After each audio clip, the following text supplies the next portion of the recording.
मेरी आवाज क्यों नहीं जा रही है? Good morning. गुड मॉर्निंग दोस्तों, कैसे हैं आप लोग? उम्मीद है कि बेहतर, शानदार और जबरदस्त होंगे। अब उम्मीद है कि आवाज मेरी आई होगी। कितने देर से बुला रहे थे आप लोग को, आप लोग सुन ही नहीं रहे। ऐसा करेंगे क्या आप लोग? बिल्कुल। वेरी वेरी गुड मॉर्निंग भैया। अरुण जी, प्रिंस जी, दिलीप जी, सुमित जी, गोपाल जी, आईटी जी, पपलू, अरुण, राजा, बाबूलाल, सभी लोगों को। हारून जी, बहुत बढ़िया। वेरी वेरी गुड मॉर्निंग भैया। विकास बाबू, क्या हाल चाल? पेपर कैसा गया? आर के राजा, बिल्कुल गुड मॉर्निंग भैया। ज्योतिरा, इतना खतरनाक नाम है कि दिलीप। जय भैया, जय माता दी भैया। सभी लोगों को माता रानी का आशीर्वाद बना रहे। दशहरा से पहले, दशहरे की बात है, उससे पहले ये सप्ताह है और लगातार उत्सव का मौसम होता है दोस्त। और आप जानते हैं भारत से उत्सव का देश है। क्या हाल चाल है भैया सभी लोगों के? शुरू करें आज की क्लास। बिल्कुल बिल्कुल बिल्कुल एकदम। आज हम लोग को क्या पढ़ना था, याद है आप लोगों को? आज हम लोग को कौन सा टॉपिक पढ़ना था भाई? आज हम लोग को पढ़ना था उष्मा और तापमान के बारे में। यही पढ़ना था ना? चलिए शुरू करते हैं आज की क्लास को। बिल्कुल भैया Rajesh ji, very very good morning. बहुत सारा प्यार आप सभी लोगों को भी। चलिए आइए शुरू करते हैं। हाँ देखिए, सबसे पहले आज के इस टॉपिक में, पहले मैं टॉपिक का नाम बता दूं। आज के इस टॉपिक में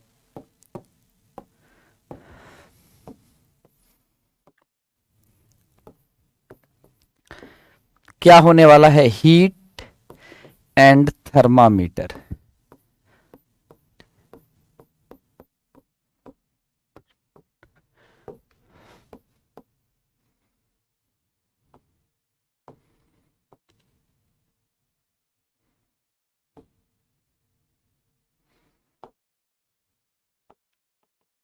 यह जगह नहीं है, नीचे एडजस्ट कर रहे हैं, ठीक ना? चलिए शुरू करते हैं आज की क्लास। सबसे पहले दोस्तों हीट के बारे में थोड़ा सा तेजी से करेंगे, क्वेश्चन की सीरीज भी आज ज्यादा है। तो उष्मा क्या है, हीट क्या है? तो लिखा हुआ है कि यह वह ऊर्जा है जो एक वस्तु से दूसरी वस्तु में तापांतर के कारण स्थानांतरित होती है। यानी उष्मा जो है किसी भी वस्तु के ताप, हाँ, जो किसी भी वस्तु की जो गर्माहट होती है, एक तरह से एक ऐसी भौतिक राशि है, ऊर्जा का ही एक रूप है, जो उसके सरफेस पे जो एक ताप से जो जोड़ी जाती है। ठीक है, हाँ बिल्कुल बिल्कुल। तो तापांतर के कारण एक जगह से दूसरे जगह स्थानांतरित होती है, जिसका उष्मा ऊर्जा है। तो इसका भी मात्रक क्या होगा? जूल। बिल्कुल, तापांतर हमेशा उच्च ताप से निम्न ताप की ओर जाती है। वही क्या है कि भैया किसी भी वस्तु में जो निहित उष्मा की मात्रा को व्यक्त किया जाता है, उसी को हम ताप कहते हैं। उष्मा की मात्रा को जिससे व्यक्त किया जाता है ना दोस्तों, उसी को हम ताप कहते हैं, उसी को हम ताप कहते हैं भैया। बिल्कुल बिल्कुल लल्ला, हम जबरदस्त हैं, आप अपना सुनाओ। तो यहां पर यह याद रखिएगा। दूसरा कह रहे हैं परम शून्य ताप क्या है? तो वह न्यूनतम ताप, वह न्यूनतम ताप जिस पर किसी भी वस्तु का आयतन 0 हो जाए, या जिससे न्यूनतम ताप संभव ना हो। ध्यान से सुनिएगा, इस दोनों बात को जोड़िएगा कि यह न्यूनतम संभव ताप होता है। यह न्यूनतम संभव ताप है। यह न्यूनतम संभव ताप है। और दूसरी बात, इस तापमान पर, इस तापमान पर वस्तु का आयतन शून्य हो जाता है। इस तापमान पर वस्तु का जो आयतन है वो कैसा हो जाता है? तो इस तापमान पर वस्तु का आयतन शून्य हो जाता है। तो जब वस्तु का आयतन शून्य हो गया तो उससे नीचे तापमान जाएगा ही नहीं। तो ये न्यूनतम संभव ताप है, न्यूनतम संभव ताप है। बिल्कुल भैया, ये बेसिक है सुमित कुमार जी, ये बेसिक है, बेसिक क्लासेज हैं, ठीक ना? पहले बेसिक्स हो जाए, उसके बाद उसके आगे चलेंगे, ठीक है? प्रीति कुमारी, बिल्कुल, हाँ चलिए। हाँ, आज मैथ की क्लास नहीं चली, बिल्कुल। इंग्लिश की क्लास, सारी क्लासेज होंगी दोस्त, बिल्कुल। चलिए, तो यहां पर आप देख रहे हैं किसी वस्तु का वह न्यूनतम संपूर्ण ताप, यानी अगर परम शून्य ताप बोले तो -273.15 डिग्री सेंटीग्रेड यही होता है। और बिल्कुल एएलपी के लिए बिल्कुल लगभग 60% जो है मामला यहीं से है। और बिल्कुल थोड़ा सा अपग्रेड होना है, थोड़ा सा अपग्रेड होना है। जी राजेश जी, बहुत सारा धन्यवाद भाई साहब आपको। तो ये बात याद रखिएगा, न्यूनतम पर, हाँ, संभव ताप है। यहां पर देखिएगा तापमान का मापन जो है हम फ़ारेनहाइट में करते हैं, सेल्सियस में करते हैं, केल्विन में करते हैं। और आप जानते हैं कि जल का जो हिमांक होता है, जल का हिमांक किस पे है भैया? भैया जल का हिमांक 32 डिग्री फ़ारेनहाइट है। बिल्कुल 32 डिग्री फ़ारेनहाइट है। और सेल्सियस, हिमांक मतलब फ्रीजिंग पॉइंट, जिस पर कोई वस्तु जम जाती है, फ्रीजिंग पॉइंट यानी वह तापमान जिस पर कोई चीज जम जाती है। फिर कह रहा है सेल्सियस, सेल्सियस में अगर इसी को कहे तो 0 डिग्री सेंटीग्रेड, और केल्विन में कहे तो 273 डिग्री नहीं होता है, केल्विन में डिग्री नहीं होता है दोस्त, डिग्री नहीं होता है, तो 273 केल्विन होता है, 273 केल्विन होता है। क्लियर। और जब भाप बिंदु की बात करें, हम भाप बिंदु की बात करें,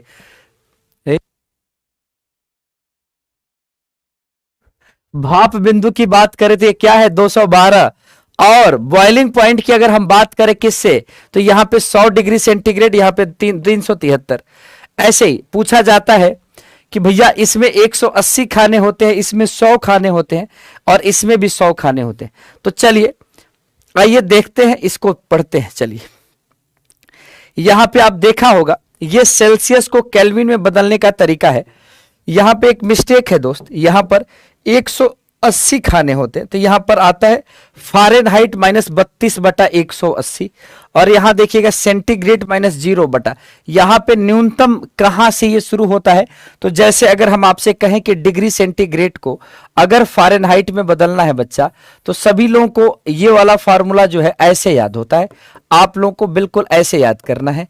याद आपको कैसे होता है, 180 है, आप ऐसे याद करते हैं कि डिग्री सेंटीग्रेड बराबर 5 डिग्री फ़ारेनहाइट -32/9। आप इसको छोटा कर लेते हैं, लेकिन मुझे लगता है कि 100 और 180 का ही टर्म जो है बहुत आराम से होता है। बिल्कुल बिल्कुल हो जाएगा दोस्त, उसकी चिंता मत करिए। तो चलिए, ये डिग्री सेंटीग्रेड और डिग्री फ़ारेनहाइट के बीच की कहानी है। अगर हमसे कहे कि 20 डिग्री सेंटीग्रेड को, हाँ 20 डिग्री सेंटीग्रेड को फ़ारेनहाइट में बदलना है, तो आप बताइए 20 डिग्री सेंटीग्रेड को अगर डिग्री फ़ारेनहाइट में बदलना है तो क्या होगा।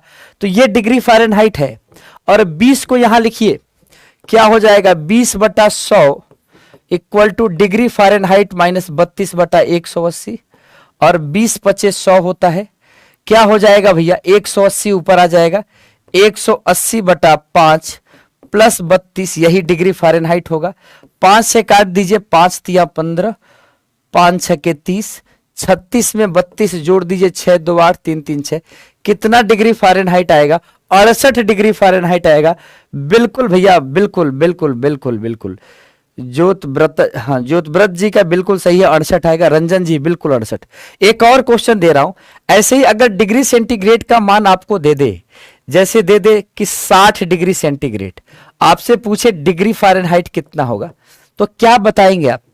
तो जाहिर सी बात, अगर ऐसा सवाल आता है तो आप डिग्री सेंटीग्रेड -0 करते, यानी 60/100 यही तो है, और यहां पर डिग्री फ़ारेनहाइट -32/180, तो इसी को सॉल्व करिएगा, डिग्री फ़ारेनहाइट की वैल्यू यहां पे आ जाएगी। एक सवाल और आपसे बहुत मजेदार पूछता है कि किस तापमान पर डिग्री सेंटीग्रेड का मान डिग्री फ़ारेनहाइट के बराबर होगा, किस तापमान पे, ये सवाल जो है, किस तापमान पर डिग्री सेंटीग्रेड का मान डिग्री फ़ारेनहाइट के बराबर होता है। डिग्री सेंटीग्रेड का मान डिग्री फ़ारेनहाइट के मान के बराबर होता है, किस तापमान पर। आइए, तो भैया -40 डिग्री सेंटीग्रेड का आंसर आया है कि सर आंसर जो होता है -40 डिग्री सेंटीग्रेड। बिल्कुल, कैसे करेंगे, डिग्री सेंटीग्रेड बटा 180 आया, डिग्री सेंटीग्रेड बटा 100 इक्वल टू डिग्री फ़ारेनहाइट -32/180। आपको क्या करना है, दोनों की जगह पे कोई एक मान रख देना है, x मान लीजिएगा, आंसर आपका आ जाएगा बिल्कुल, x यहां भी, और इसी का मान आपका -40 आ जाएगा। -40 डिग्री सेंटीग्रेड बोले या डिग्री फ़ारेनहाइट बोले, दोनों तो बराबर ही है ना, तो बिल्कुल दोनों बराबर होंगे। विशिष्ट उष्मा किसको कहते हैं, देखिए कहते हैं कि जल की विशिष्ट उष्मा ज्यादा होती है, जल से सिकाई करते हैं। तो क्यों भैया जल से सिकाई की जाती है, तो जो जल होता है ना, उसकी विशिष्ट उष्मा का क्या मतलब है कि 1 ग्राम तापमान बढ़ाने के लिए, 1 ग्राम जल का, देखिएगा, अच्छा 1 ग्राम नहीं, 1 किलोग्राम, 1 किलोग्राम जल का तापमान 1 डिग्री सेंटीग्रेड बढ़ाने के लिए आवश्यक उष्मा की मात्रा, देखिए 1 ग्राम, ऐसे समझिएगा, 1 किलोग्राम जल का तापमान 1 डिग्री सेंटीग्रेड बढ़ाने के लिए आवश्यक उष्मा की मात्रा विशिष्ट उष्मा कहलाती है। एक एक किलोग्राम वस्तु का तापमान 1 डिग्री सेंटीग्रेड बढ़ाने के लिए आवश्यक उष्मा की मात्रा क्या कहलाएगी? आवश्यक उष्मा की मात्रा विशिष्ट उष्मा कहलाएगी। विशिष्ट उष्मा का मात्रक जूल किलोग्राम, जूल प्रति किलोग्राम प्रति डिग्री सेंटीग्रेड होता है। प्रति जूल, हाँ, जूल प्रति किलोग्राम प्रति डिग्री सेंटीग्रेड होता है। और जल का सबसे ज्यादा होता है 1, इसीलिए जल धीरे से गर्म धीरे से ठंडा होता है। इसीलिए आप जानते हैं जो सी ब्रिज और लैंड ब्रिज है, जो आप जानते हैं समुद्र के किनारे बसे हुए जो शहर है, वहां पर सुबह के समय या दोपहर के समय आप जानते हैं धरती जो होती है तेजी से गर्म होती है, लेकिन पानी को गर्म होने में टाइम लगता है। इसीलिए सुबह के समय धरती जब गर्म हो चुकी है, पानी गर्म नहीं हुआ है, तो धरतियों से यानी लैंड एरिया से पे हवा जो है ऊपर उठ गया, तो समुद्र से बहुत सुहानी हवा आती है क्योंकि वो भारी है, तो सी ब्रिज आती है। और सेम कहानी शाम में है। शाम से जो हवा होगी वो समुद्र की ओर जाएगी। शाम को हवा कैसी होगी? समुद्र की ओर जाएगी। बिल्कुल भैया, हिमांशु एक्सप्लेन कर देंगे। गुड मॉर्निंग युक्ति, चलिए बिल्कुल। पूर्णिमा जी भैया नमस्ते नमस्ते। तो याद रखिएगा, विकास जी कह रहे मेरे कहां घर है भाई आपका? बिल्कुल। बिमलेश कुमार पासवान जी, चलिए तो ये बात आ गई। तो विशिष्ट उष्मा इसको कहते हैं। विशिष्ट उष्मा 1 किलोग्राम वस्तु का तापमान 1 डिग्री सेंटीग्रेड बढ़ाने के लिए आवश्यक उष्मा की मात्रा को विशिष्ट उष्मा कहते हैं। चलिए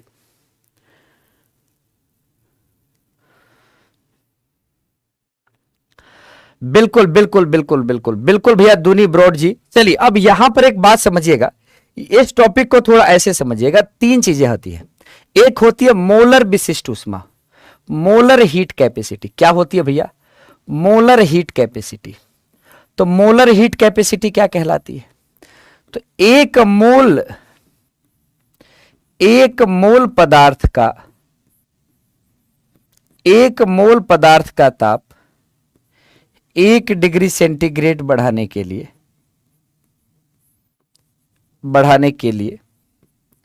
आवश्यक उष्मा की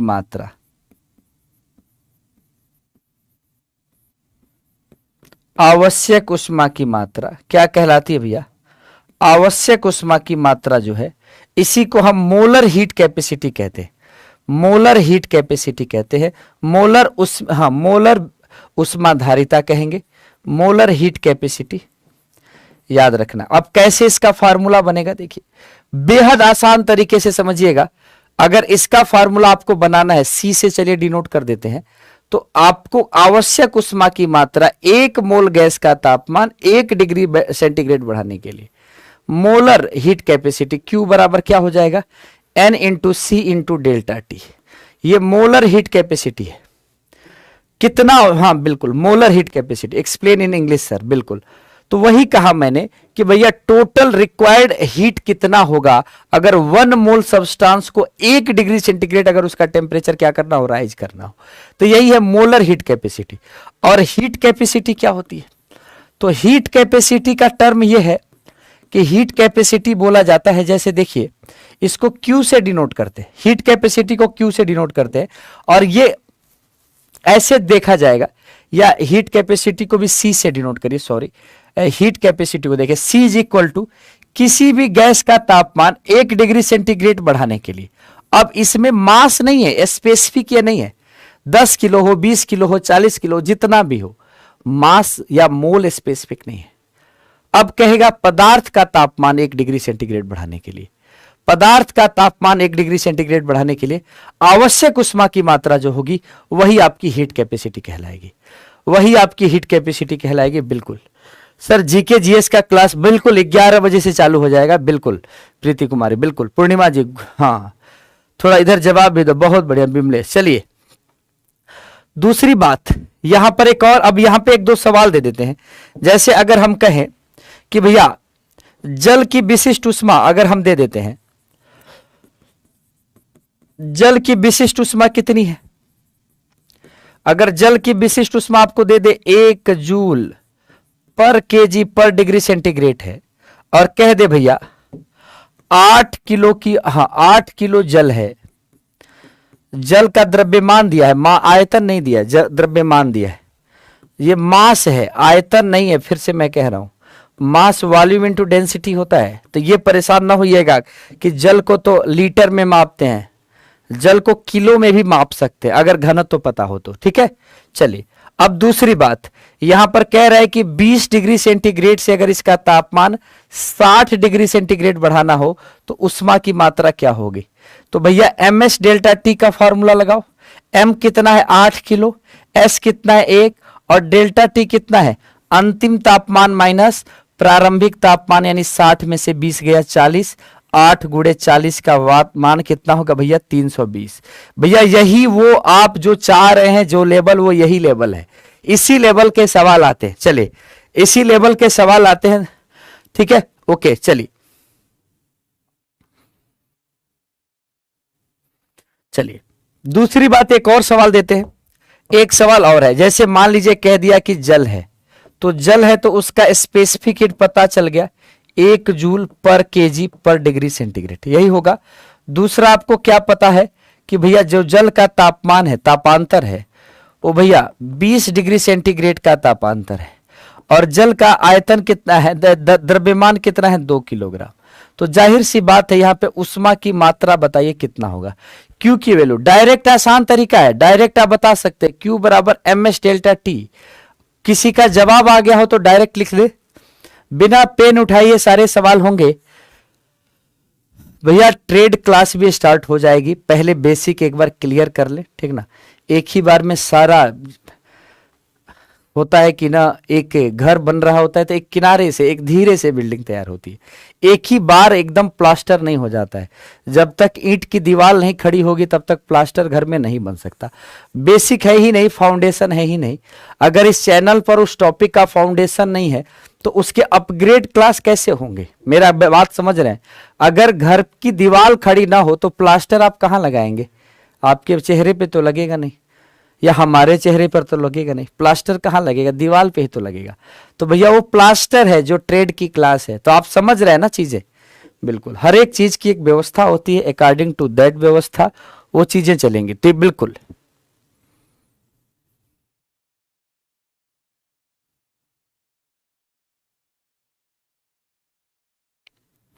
बिल्कुल स्टार्ट होगा भाई सूरज जी, बिल्कुल।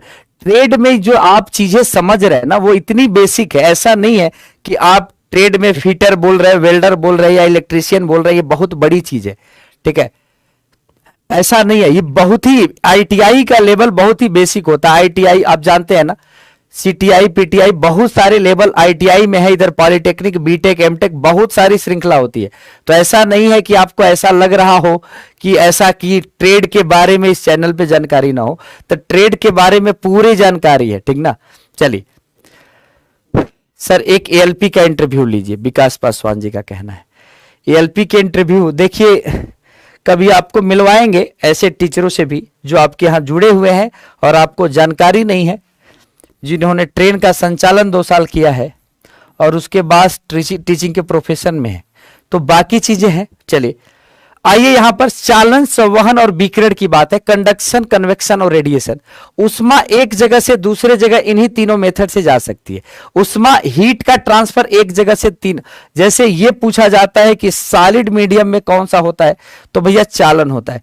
इसमें पार्टिकल जो होते हैं, कण जो होते हैं, पार्टिकल जो होते हैं स्थिर अवस्था में होते हैं, ये केवल वाइब्रेशन करते हैं। ये केवल क्या करते हैं दोस्त, वाइब्रेशन करते हैं।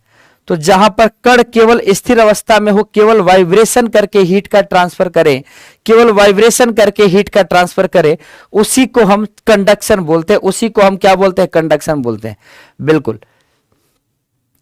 और एक और बात याद रखिएगा, तो चालन में जैसे लोहे का टुकड़ा है, जैसे लोहे का एक छड़ है और लोहे के छड़ में एक तरफ हम हीट कर दें तो जो दूसरा सिरा होगा इसका T1 और T2, इसका तापमान कम होगा जबकि इसका तापमान ज्यादा होगा। तो लोहे में एक किनारे से दूसरे किनारे पर जो तापमान जाता है वो वाइब्रेशन के थ्रू जाता है, नॉन यूनिफॉर्म होता है, असमान होता है, कंपन के द्वारा जाता है। कण अपने जगह पर स्थिर है, वो वहीं से हीट हिलकर यानी वाइब्रेशन से एनर्जी का ट्रांसफर करेगा। लेकिन जब हम संवहन की बात करते हैं तो यह लिक्विड में भी होता है और ये आपका गैस में भी होता है। इसमें जो मॉलिक्यूल होते हैं ये मूवमेंट करते हैं। मॉलिक्यूल क्या करते हैं बेटा, मूवमेंट करते हैं, गति करते हैं। तो जब कण गति करके हीट का ट्रांसफर करे वो कन्वेक्शन है और इसमें टेम्परेचर लगभग यूनिफॉर्म होता है। चाय बनाते समय उबलना जो है इसी कन्वेक्शन की एक प्रक्रिया है कि नीचे का कण हीट लेकर ऊपर गया और ऊपर का कण हीट लेने नीचे आया। तो ये पूरी प्रोसेस जो है, ये पूरी प्रोसेस क्या है, ये पूरी प्रोसेस क्या है, तो ये पूरी प्रोसेस ही आपके हीट के कन्वेक्शन की है, हीट के ट्रांसफर की है। तीसरा मेथड होता है रेडिएशन। रेडिएशन किस में होता है, तो इसके लिए नो मीडियम रिक्वायर्ड, माध्यम है तो भी ठीक है, ना है तो भी ठीक है, नो मीडियम रिक्वायर्ड, कोई भी माध्यम की आवश्यकता नहीं है, माध्यम की आवश्यकता नहीं है, याद रखिएगा यहां पे माध्यम की आवश्यकता नहीं है। ये सबसे फास्ट तरीका है, ये फास्टेस्ट मेथड है। कैसा मेथड है, फास्टेस्ट मेथड है, बिल्कुल ये फास्टेस्ट मेथड है, याद रहेगा, ये फास्टेस्ट मेथड है, याद रखिएगा ये फास्टेस्ट मेथड है। हीट ट्रांसफर की फास्टेस्ट मेथड कौन है, तो भैया बिल्कुल चालन के द्वारा, वही लिखा है चालन के द्वारा उष्मा पदार्थ में एक स्थान से दूसरे स्थान तक पदार्थ के कणों को अपने स्थान का परिवर्तन किए बिना पहुंचती है। और यहां पर बिल्कुल यहां पर वाइब्रेशन के द्वारा होता है। यहां पर संवहन जो है, संवहन में उष्मा के संचरण में कण अपने स्थान से दूसरे स्थान पे जाते हैं। यह द्रव में हाँ बिल्कुल पारा के अतिरिक्त हर जगह पर ऐसे ही होता है। और दूसरी बात अगर हम कहें विकिरण में, तो इस विधि में उष्मा बिना किसी माध्यम के, यही बात बताई गई, स्थानांतरित होती है। यह संचरण प्रकाश की भांति विद्युत चुंबकीय तरंगों में भी होता है। तो विद्युत चुंबकीय तरंगों में और इसमें दोनों में एक साथ यही घटना देखने को मिलती है। भैया बिल्कुल तृप्ति रानी जी, बहुत सारा आशीर्वाद है, वेरी गुड मॉर्निंग, कैसी हैं आप। सेंटर पे पहुंच जाइए, बिल्कुल आराम से बेहतर एग्जाम दीजिए, जबरदस्त आशीर्वाद पूरा है। और शाम को बताइए कि आपका पेपर कैसा हुआ है। चलिए बिल्कुल तोड़ के आइए, माता रानी की कृपा बनी रहेगी आप पे। चलिए यहां पे लिखा है न्यूटन का शीतला नियम। कहा है कि इस नियम के अनुसार किसी गर्म पिंड के शीतल होने की दर या उष्मा हानि की दर उस पिंड तथा परिवेश के तापांतर के समानुपाती होती है। यह उष्मा क्षय की दर छोटे तापमान के लिए है, जो कि पिंड का पृष्ठ क्षेत्रफल और उसकी प्रकृति पर निर्भर करता है। कहने का यह मतलब है कि जो भी तापांतर यानी जहां ताप कम हो, वहीं पर कह रहा है कि जो उष्मा की हानि होगी, जो उष्मा की हानि होगी उसके इन्वायरमेंट में कितना ताप का अंतर है, उसी पर यह निर्भर करेगी, उसी पर यह निर्भर करेगी, उसी पर यह निर्भर करेगी। चलिए दूसरी बात कह रहा है गुप्त उष्मा किसे कहते हैं। तो आप जानते हैं कि 0 डिग्री सेंटीग्रेड पर बर्फ भी पाया जाता है और इसी 0 डिग्री सेंटीग्रेड पर जल भी पाया जाता है। तो आप जानते हैं बर्फ और जल में, जल के पास उष्मा ज्यादा होती है। तो होता क्या है कि अगर बर्फ को जल में परिवर्तित करना है तो उष्मा निकाल लेंगे, वो गुप्त उष्मा निकाल ली जाती है। तो गुप्त उष्मा को निकाल लेने पर बर्फ की जल किस में बदल जाएगा, बर्फ में। और बर्फ को अगर उष्मा दे दें तो किस में चला जाएगा, जल में। वो 80 कैलो, आप जानते हैं ना 80 के आसपास उसका मान होता है, बिल्कुल। हाँ चलिए तो ये याद रखिएगा 80 कैलोरी की कहानी यहां पर। वही किरचॉफ के नियम के साथ यहां पर, अच्छा गुप्त उष्मा 2 प्रकार की होती है, आप जानते हैं, एक गलन की गुप्त उष्मा होती है और दूसरा क्वथन की गुप्त उष्मा होती है। गलन की गुप्त उष्मा, यहां पर फ्रीजिंग की बात है, मेल्टिंग की बात है, दोनों की बात एक ही होती है, मेल्टिंग। और यहां पर क्वथन यानी वेपोराइजेशन की बात है या बॉइलिंग की बात आप मान लीजिए। इसमें 100 डिग्री सेंटीग्रेड पर आपको क्या दिखता है, जल दिखता है, और 100 डिग्री सेंटीग्रेड पर भाप दिखता है। पूछा जाता है कि भाप से हाथ जल जाता है ज्यादा, जबकि 100 डिग्री सेंटीग्रेड जल से कम जलता है, क्योंकि भाप के पास इसके तुलना में ऊर्जा क्या है, ज्यादा है। बिल्कुल भाप के पास ऊर्जा क्या है, ज्यादा है भैया, बिल्कुल बिल्कुल। चलिए याद रखिएगा, बिल्कुल। चलिए तो यहां पर किरचॉफ का नियम कहा है कि अच्छे अवशोषक ही अच्छे उत्सर्जक होते हैं तथा बुरे अवशोषक ही बुरे उत्सर्जक होते हैं। कहने का यह मतलब है कि जो ब्लैक बॉडी होती है, ब्लैक रंग हमेशा अच्छा अवशोषक होता है। ब्लैक रंग हमेशा क्या होता है, अच्छा अवशोषक होता है। तो ब्लैक रंग आसानी से ज्यादा अच्छा अवशोषण करता है, जबकि बिल्कुल तो अच्छा अवशोषक ही क्या है, अच्छा उत्सर्जक है। ये लाइन पहला है। और व्हाइट जो है खराब अवशोषक है, तो खराब क्या होगा, उत्सर्जक होगा। चलिए तो यहां से क्वेश्चन शुरुआत होती है, शुरू करते हैं। पूछा हुआ पहला क्वेश्चन है कि एथिल अल्कोहल की हिमांक किस हिमांक पर जमता है, एथिल अल्कोहल। चलिए सभी लोग तैयार हो जाए क्वेश्चन के लिए।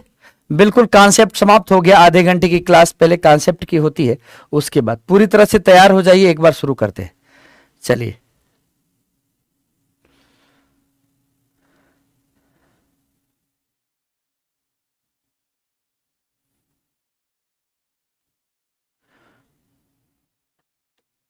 क्या होगा? क्वेश्चन आपके पास है एथिल एल्कोहल, एथिल एल्कोहल की हिमांक, हाँ, किस हिमांक पर जमता है? तो एथिल एल्कोहल का फार्मूला आपको मालूम होगा C2H5OH। एथिल एल्कोहल का यूपीएससी नाम इथेनॉल होता है, 2 कार्बन को इथेन बोलते हैं, यहां पर इथेनॉल होता है। यहां पर क्या आ जाएगा? -114 डिग्री सेंटीग्रेड या +114 डिग्री सेंटीग्रेड। किस हिमांक पर जमता नहीं है पूछा है, ध्यान से सुनिएगा। तो इसका हिमांक होता है 114 डिग्री सेंटीग्रेड, हिमांक होता है 114 डिग्री। जमता होगा यहां पे नहीं होना चाहिए था। किस हिमांक पर जमता है? तो 114 डिग्री सेंटीग्रेड। पूछा है शरीर का तापक्रम ज्ञात करने के लिए किस तापमापी का प्रयोग करते हैं? जल्दी से बताइए। द्रव तापमापी, प्लेटिनम प्रतिरोध, स्थिर आयतन गैस तापमापी, तापयुग्म तापमापी, किस तापमापी का प्रयोग करेंगे बताइए।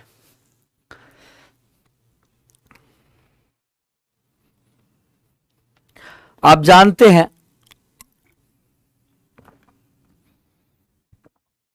तापयुग्म तापमापी, द्रव तापमापी क्या होगा? ए होगा।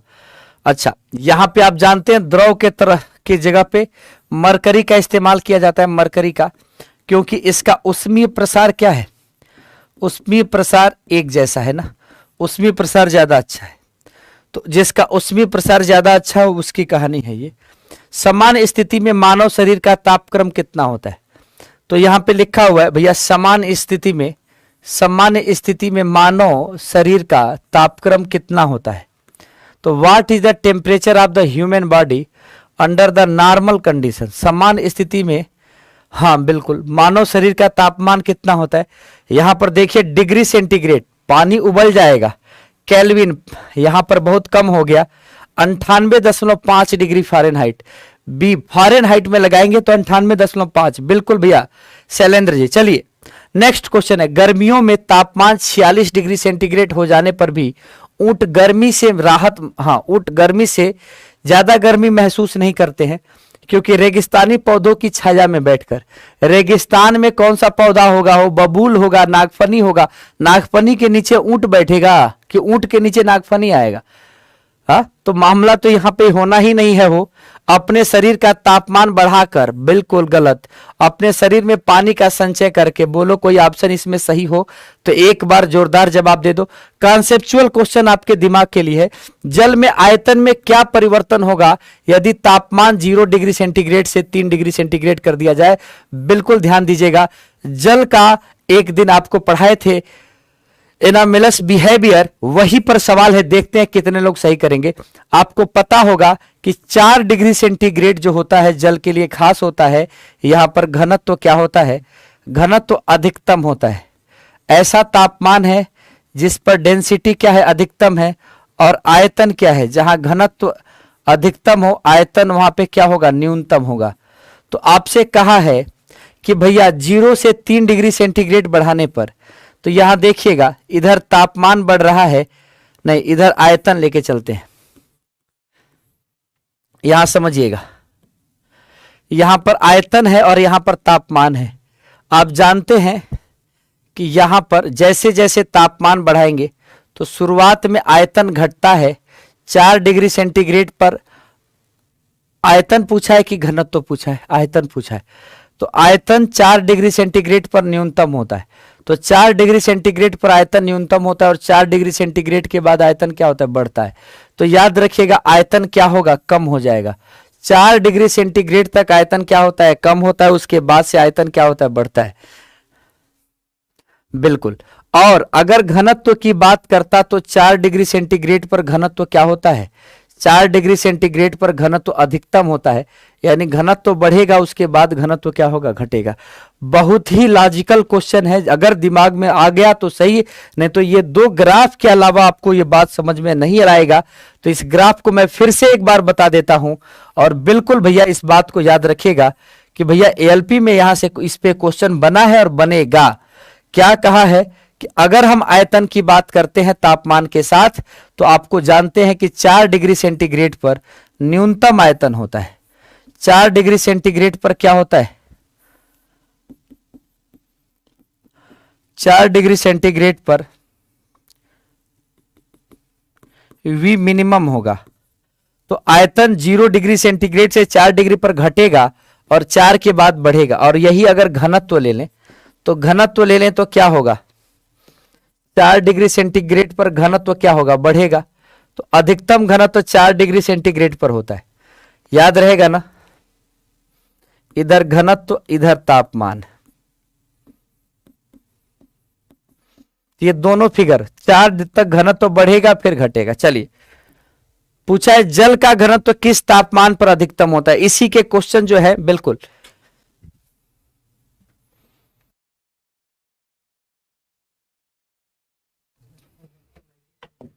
आइए। तो भैया जल का घनत्व किस तापमान पर अधिकतम होता है? घनत्व पूछा है 4 डिग्री सेंटीग्रेड पर। बिल्कुल, थोड़ा सा जोश चाहिए मुझे। बिल्कुल भैया तृप्ति। चलिए, क्या होगा भैया? पूर्णिमा बी योग्यता। बिल्कुल चौधरी साहब बताइए, बी होगा। क्लियर है हारून जी? बी होगा। चलिए, रेखीय अल्फा बीटा और गामा, आप जानते हैं 3 प्रसार होते हैं। लंबाई को गर्म कर दे तो लंबाई बढ़ जाती है, क्षेत्रफल को गर्म कर देते हैं, क्षेत्रफल को गर्म कर देते हैं तो क्षेत्रफल बढ़ जाता है, आयतन को गर्म कर देते हैं, आयतन बढ़ जाता है।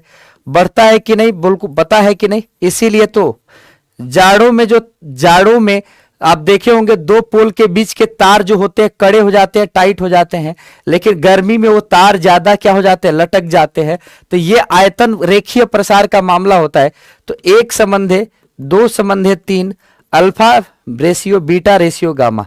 क्या होगा? Option number C. बोलो समझ में आया? बोलो समझ में आया? क्लियर। चलिए अगले क्वेश्चन की तरफ चलते हैं। पूछा है भोजन बनाने वाले बर्तनों की तली काली व खुरदरी बनाई जाती है। आप जानते हैं ना, जो ज्यादा अच्छा अवशोषक होता है वही ज्यादा अच्छा उत्सर्जक होता है। क्यों पूर्णिमा? अरुण बाबू बिल्कुल याद है। पंकज क्या कहा गया? जो काले रंग के होते हैं उनकी अवशोषण क्षमता भी ज्यादा अच्छी होती है। तो काले और खुरदरे पृष्ठ से अवशोषण उत्सर्जन क्षमता, अवशोषण क्षमता यहां पर बर्तन के पृष्ठ काला है तो अवशोषण की बात किया, वहां उत्सर्जन होगा तो फिर बनेगा क्या? राजेश जी चलिए, तो यहां कहा है तो इसका सही होगा क्या होगा? अवशोषण की बात होगा। कौन ज्यादा अच्छा अवशोषक होगा? पूछा है कैलोरी मापी तांबे का क्यों बनाया जाता है? कैलोरी मापी, कैलोरी मापी में हम ऊर्जा मापते हैं। कैलोरी मापी में हम क्या मापते हैं? ऊर्जा मापते हैं, ऊर्जा का मापन करते हैं कि नहीं? आप जानते हैं जैसे बाम्ब कैलोरी मीटर है, कैलोरी मीटर हमेशा ऊर्जा मापने के लिए होता है। बिल्कुल, उष्मीय मान भी इससे निकाला जाता है। उष्मीय मान भी, हाँ कहते हैं इसको, उष्मीय मान को क्या कहते हैं भैया? कैलोरीफिक वैल्यू बोलते हैं। तांबा अधिक सस्ता है, गलत बात। विशिष्ट उष्मा कम है, उपयुक्त में से कोई नहीं। अब 2 बातें आ गई, इसी दोनों में से कोई होगा, यही कहते हैं कंट्राडिक्टरी स्टेटमेंट। एक ही बात को एक सही कह रहा है, एक गलत कह रहा है। अगर तांबे की चालकता, अब देखो तांबे की अगर विशिष्ट उष्मा, तांबे का इसलिए बनाया जाता है कि वो जल्दी क्या होता है? क्या होगा भैया? इसकी विशिष्ट उष्मा अधिक होगी कि कम होगी? तांबे की विशिष्ट उष्मा, विशिष्ट उष्मा क्या होता है? चलिए, विशिष्ट उष्मा क्या होता है? बिल्कुल S बराबर क्या होगा? Q अपान M इंटू डेल्टा टी। आप जानते हैं डेल्टा टी। तो जाहिर सी बात है आसानी से जल्दी इसका ज्यादा जल्दी होगा, इसकी विशिष्ट उष्मा ज्यादा अच्छी होगी। चलिए, ज्यादा हीट लेगा,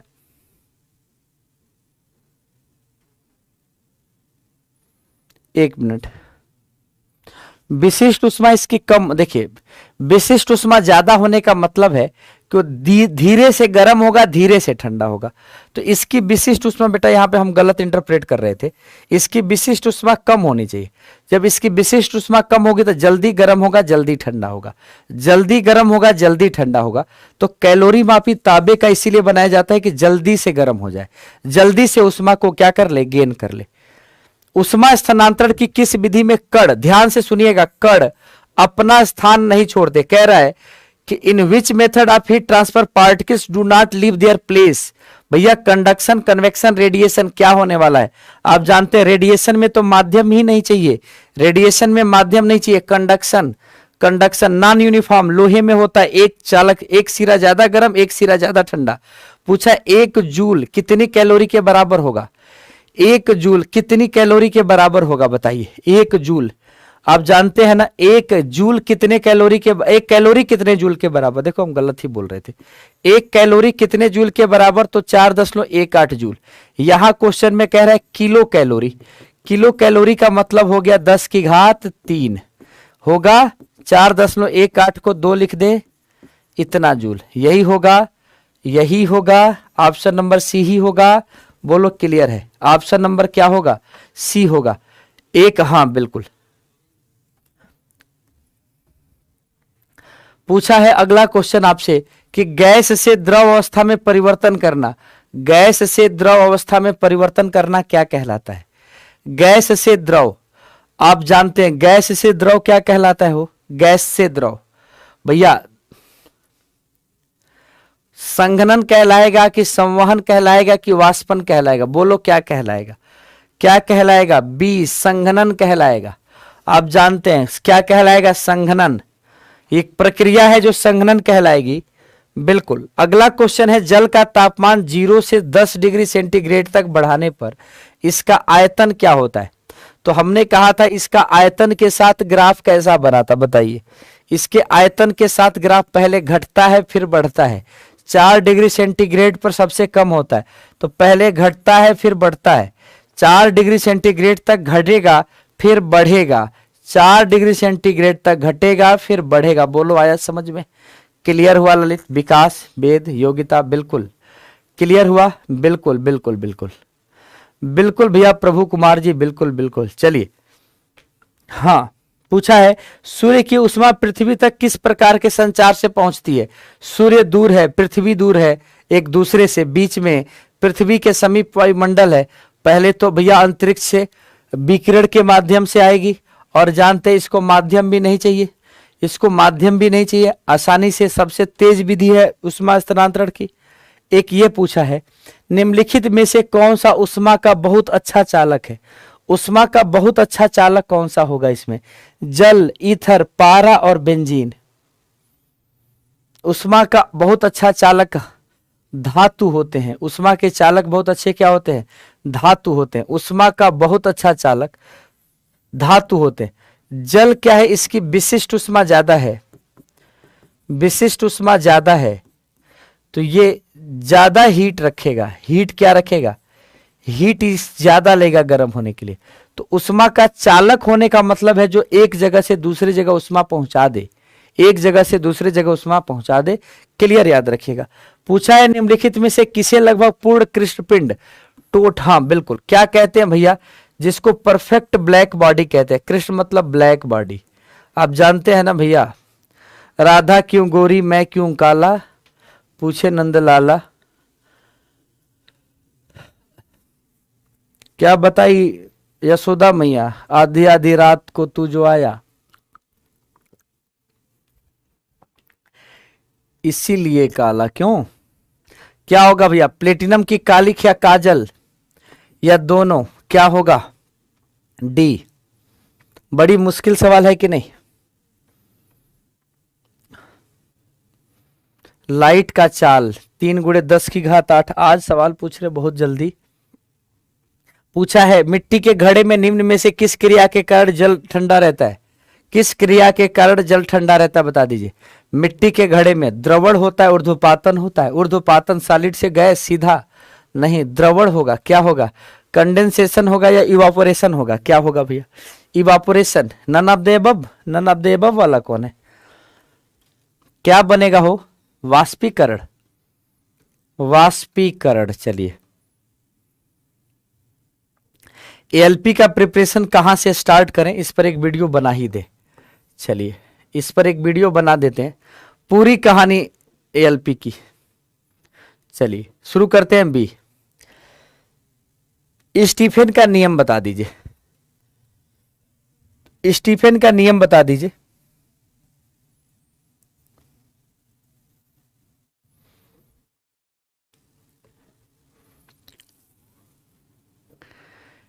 बी और डी आराम से देखिए, घबराने की बात नहीं है, कभी भी क्वेश्चन मुश्किल हो या टफ हो,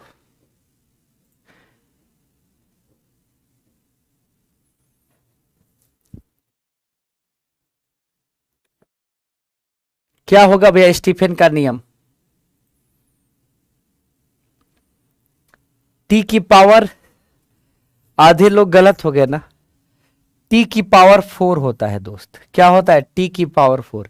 स्टीफन 4 अक्षर है तो कितना होगा? टी की पावर 4 होगा। ऊर्जा जो है टी की पावर 4 होगा। बिल्कुल। पूछा है शीतकाल में कपड़े हमें गर्म रखते हैं क्योंकि उष्मा प्रदान करते हैं। कपड़े में हीटर लगा होता है क्या? उष्मा का विकिरण नहीं करते, वायु को शरीर के संपर्क में आने से रोकते हैं, शरीर को उष्मा को बाहर जाने से रोकते हैं। क्या करते हैं? वायु अगर बाहर से अंदर आएगा तो उससे क्या होगा? उससे तो कोई मतलब नहीं है। शरीर की उष्मा, आपकी ही हीट आपको गर्म रखती है। जाड़े में क्या है? आप ही की हीट आपको गर्म रखती है, तो इसीलिए आप रजाई ओढ़ लेते हैं। ऐसा थोड़े कि रजाई में कुछ हीटर लगा है, आप ही की हीट जो है आपको क्या कर लेती है? बिल्कुल। तो शरीर की उष्मा को बाहर जाने से क्या कर देते हैं? रोक देते हैं। बहुत बढ़िया। उष्मागतिकी का प्रथम नियम क्या है? उष्मा न तो उत्पन्न की जा सकती है, नहीं नष्ट की जा सकती है, केवल एक जगह से दूसरे जगह स्थानांतरण की जा सकती है। आप जानते हैं, बिल्कुल वही कहानी है। डेल्टा क्यू जो होता है क्या होता है? Delta U plus delta W, पढ़ा होगा आपने। ये आंतरिक ऊर्जा है, आंतरिक ऊर्जा है। और ये क्या है भैया? Delta W. डेल्टा डब्ल्यू को हम लोग क्या बोलते हैं? ये कार्यफलन है। और क्यू क्या है? उष्मा है। जो उष्मा किसी सिस्टम को देंगे वो उसके यांत्रिक ऊर्जा को बढ़ाएगा और कार्य की बात करेगा, उसके द्वारा कार्य कराएगा। तो कोणीय ऊर्जा संरक्षण के नियम पर आधारित है। किसके नियम पर आधारित है? ऊर्जा संरक्षण के नियम पर। बी, बिल्कुल बिल्कुल भैया प्रिंस जी। एक आखिरी सवाल, वह ताप जिस पर बर्फ, जल तथा वाष्प, ध्यान से पढ़िएगा, बर्फ, जल और वाष्प तीनों संतुलित अवस्था में हो। कहा है कि आइस भी, वाटर भी, वेपर भी तीनों एक पोजीशन में होते हैं, उसको हम क्या बोलते हैं? जिस तापमान पर तीनों एक पोजीशन में होते हैं उसको हम क्या बोलते हैं?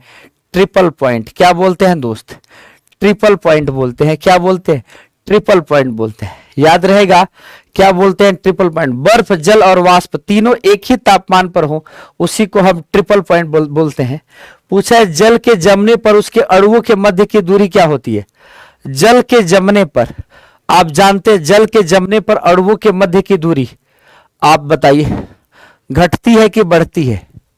जल जब जमता है तो उसके बीच का आयतन क्या होता है? 4 डिग्री सेंटीग्रेड पर आयतन कम है, और जब जमेगा तो आयतन बढ़ जाएगा। आयतन बढ़ जाएगा, इसका मतलब ऑप्शन नंबर क्या होगा? बी। ऑप्शन नंबर बी होगा। आधा लोग ए बताएंगे। बिल्कुल, एएलपी में यही तो खेल है, यही तो खेल है भैया। बिल्कुल, आयतन जो है क्या हो जाएगा? बढ़ेगा।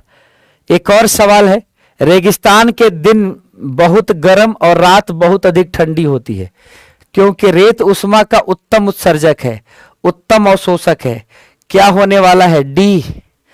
बिल्कुल बिल्कुल बिल्कुल पूर्णिमा, इसका सवाल का जवाब क्या होने वाला है? डी होने वाला है। चलिए, क्लियर? कोई दिक्कत किसी को? समझ में आई ये बात? क्या होने वाला है? रेगिस्तान का दिन जो होता है बहुत अधिक गर्म और रात बहुत अधिक ठंडी होती है।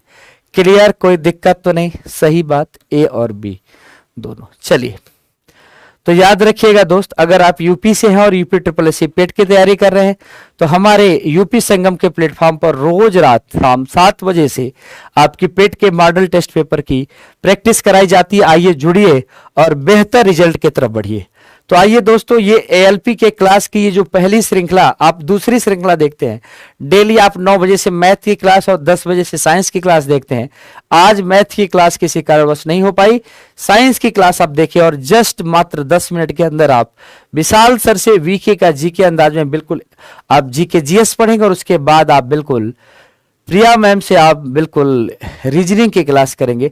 तो भैया सभी लोग को बहुत सारा बधाई और आगामी जो भी एग्जाम आपके जीवन में होंगे उसके लिए भी शुभकामनाएं कि आप बेहतर तैयारी करते रहें और मन से पढ़ते रहें।